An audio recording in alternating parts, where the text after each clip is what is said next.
नमस्कार दोस्तों, इस वीडियो को शुरू करने से पहले एक छोटा सा रिक्वेस्ट है। अगर आप सेंट्रल गवर्नमेंट एम्प्लॉय हैं या पेंशनर हैं तो चैनल को अभी सब्सक्राइब कर दीजिएगा, क्योंकि आज की ये जो वीडियो है आपकी सैलरी और एरियर दोनों से जुड़ा हुआ है। और आज का ये जो वीडियो है आपके हाथ में लाखों रुपए रख सकता है। चलिए अब सीधी बात करते हैं। ये जो भारत सरकार 8 पे कमीशन लाने की बात कर रहा है, अगर ये 8 पे कमीशन लागू हो जाता है तो कर्मचारियों को 54,000 रुपये तक की बेसिक सैलरी मिल सकती है। और सिर्फ इतना ही नहीं, आपको 20 महीने का जो एरियर है, इस 20 महीने का एरियर आपको 5 से 6 लाख रुपए तक भी मिल सकता है। अब सवाल ये है कि ये पैसा आपको मिलेगा कैसे, कब मिलेगा और किस लेवल के कर्मचारियों को कितना पैसा मिलेगा। तो दोस्तों वीडियो को पूरा देखिएगा, क्योंकि आज के इस वीडियो में हम आपको बताएंगे कि ये 8 पे कमीशन है, उस 8 पे कमीशन का कंप्लीट कैलकुलेशन कैसे होगा और फिटमेंट फैक्टर का असली मतलब क्या है और जो एरियर का एग्जैक्ट फॉर्मूला है ये क्या होने वाला है। ये भी आपको हम बहुत ही आसान भाषा में समझाने वाले हैं, क्योंकि आज जो हम समझा रहे हैं ये सीधे आपका पैसा डायरेक्टली डिसाइड करेगा कि आपको कितना सैलरी मिलने वाला है। तो चलिए वीडियो को शुरू करते हैं। साथियों, ये जो पे कमीशन है, ये पे कमीशन सरकारी कर्मचारियों का जो सैलरी है और जो पेंशन है उसको बढ़ाने के लिए बनाया जाता है। और यही पे कमीशन हर 10 साल में कर्मचारियों के सैलरी और पेंशन को रिवाइज करता है। अभी हम 7th पे कमीशन के अंडर में सैलरी ले रहे हैं। अभी आपको जो सैलरी मिलता है ये 2016 के बेसिस पे मिलता है, लेकिन अब 2026 के आसपास 8 पे कमीशन आने की संभावना है। सरकार ने कहा है कि अब हम 8 कमीशन लाएंगे, लेकिन अभी तक ये लागू नहीं हुआ है।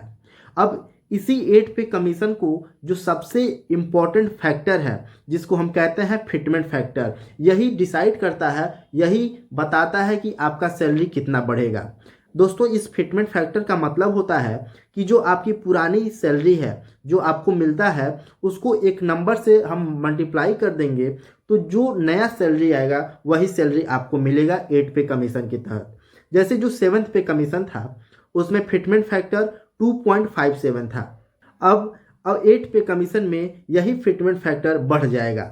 7th में 2.57 था तो 8 पे कमीशन में ये फिटमेंट फैक्टर 2.86 हो सकता है या फिर उससे ज़्यादा भी हो सकता है। और एक्सपर्ट ऐसा अनुमान लगा रहा है कि जो 8 पे कमीशन है उसमें फिटमेंट फैक्टर 2.86 से लेकर 3.68 के बीच में हो सकता है।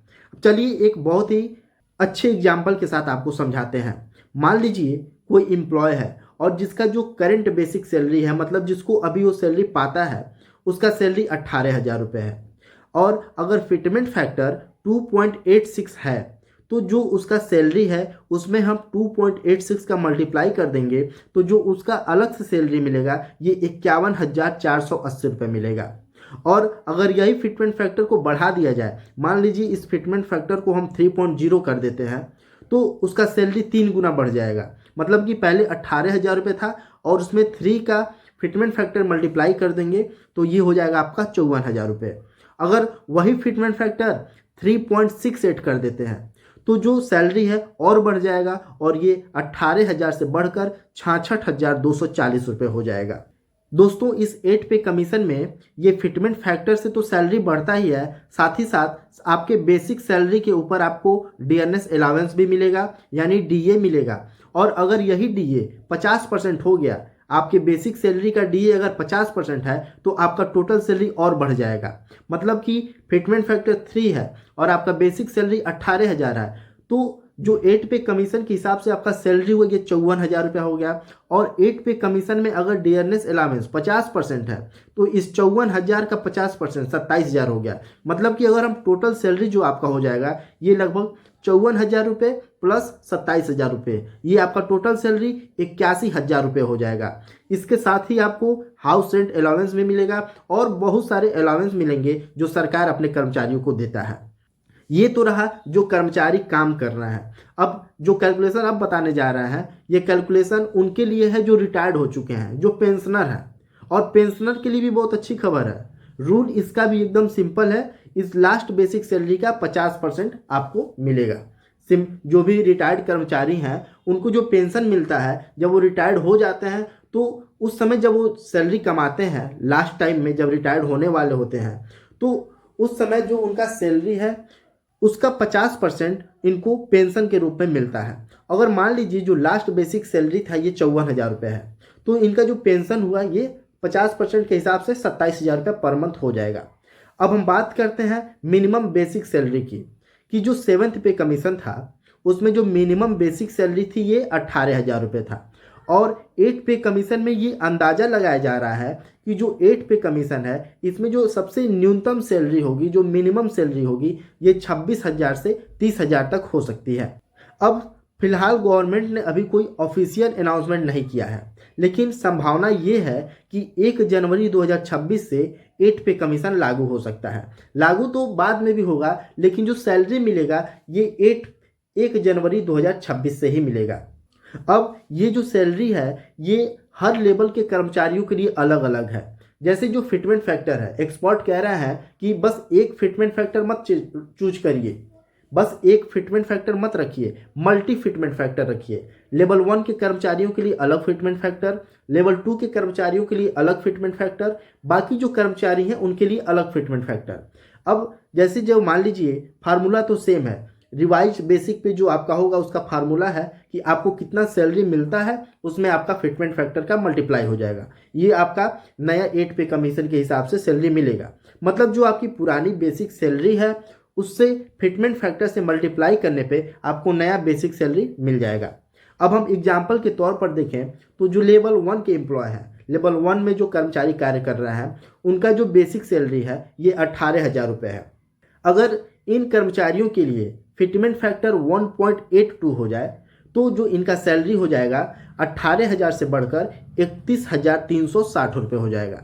और अगर यही फिटमेंट फैक्टर 2 हो जाए तो इनका जो सैलरी होगा 18,000 से बढ़कर 36,000 रुपये हो जाएगा। और अगर यही फिटमेंट फैक्टर लेवल 1 के कर्मचारियों के लिए 2.57 हो जाए तो इनका जो सैलरी बढ़कर हो जाएगा 46,260 रुपये।